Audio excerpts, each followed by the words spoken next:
The affiliation requirement has a little bit of kind of leniency with it. The first part of this is you must have a current active and formal affiliation with a medical legal agency. That would be like a law enforcement agency, a coroner's office, etc. That's kind of bullet point A for meeting this requirement. If you've got an active formal affiliation, you're good.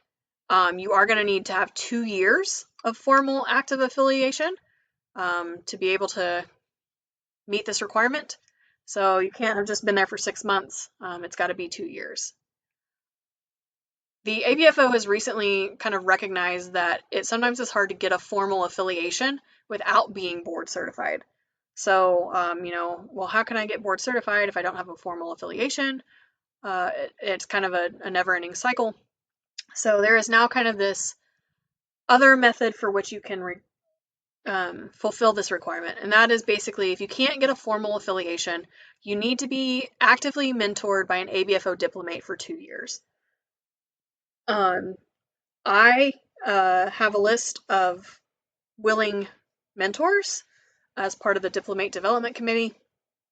So if you're struggling to get that, reach out to the Diplomate Development Committee chairperson, which is myself currently, Shawnatha Collier, and I will be happy to try to get you connected to someone.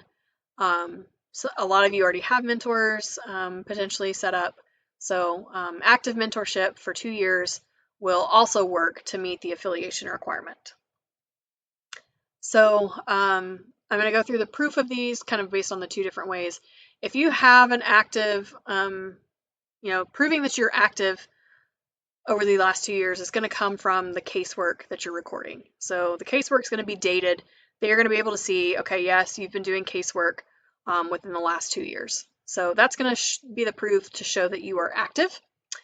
If you have a formal affiliation with an agency, then proof of that is going to be coming from a signed letter on official letterhead from that agency. Pretty easy to get. I'll show you an example of that here in just a minute.